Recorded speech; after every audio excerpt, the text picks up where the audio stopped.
Dans cette vidéo, on va donc résoudre l'équation logarithmique suivante. Log de x moins 5 en base 7 plus log de x de x plus 1 en base 7 est égal à 1. La première chose qu'il faut faire, c'est le domaine de définition. Alors le domaine de f, eh bien, il faut prendre chaque logarithme et dire que l'intérieur du logarithme doit être strictement plus grand que 0. Donc il faut que x moins 5 soit plus grand que 0 et x plus 1 soit plus grand que 0. Ceci revient à dire que x est plus grand que 5 et que x est plus grand que moins 1. Alors si vous avez un peu de peine à voir en fait quel est l'intervalle que vous devez choisir, il suffit de faire la droite des réels. Là voilà, ça c'est les réels. On met le 0, on met 5. C'est pas grave si votre échelle n'est pas... Enfin, l'échelle n'est pas respectée, c'est juste pour voir ce qui se passe. Alors, x plus grand que 5, ça veut dire qu'on est ici. Et x plus grand que moins 1, ça veut dire qu'on est ici.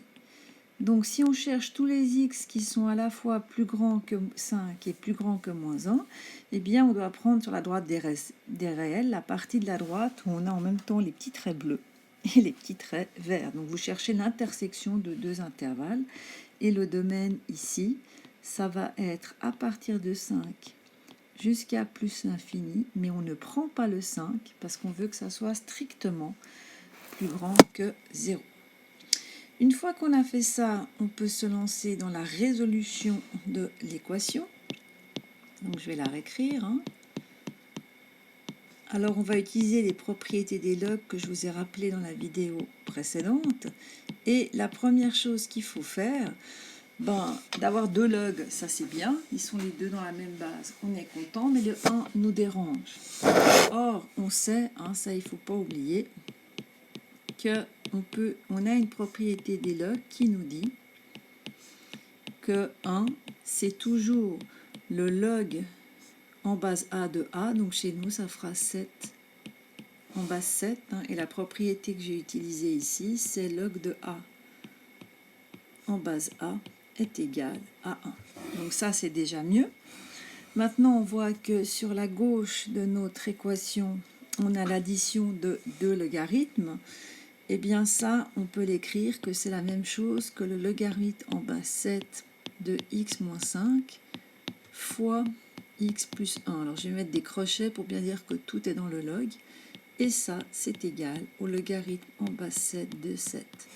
Donc la propriété que j'ai utilisée, c'est log en base A de y1 fois y2.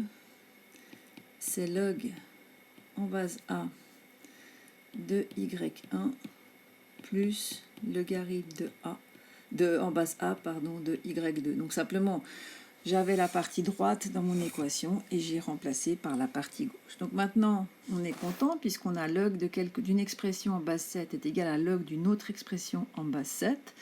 Donc ça joue si et seulement si les intérieurs sont les mêmes.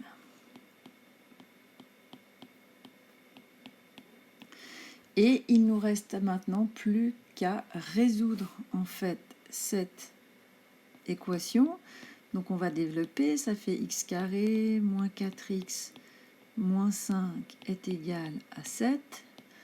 On passe, comme c'est du deuxième degré, on passe tout du même côté et on met égal à 0. Et ça nous donne ici, c'est soit vous faites Viette, soit vous utilisez la quatrième identité remarquable, vous cherchez deux nombres qui multipliés donnent moins 12 et qui additionnés donnent moins 4, c'est x moins 6 fois x plus 2 est égal à 0. Et vous trouvez deux solutions, x égale 6 ou x égale moins 2. Et maintenant, n'oubliez jamais, vous vérifiez en fait que ces solutions appartiennent au domaine de définition. Je vous rappelle, il est écrit ici, le domaine, c'est tous les nombres plus grands que 5.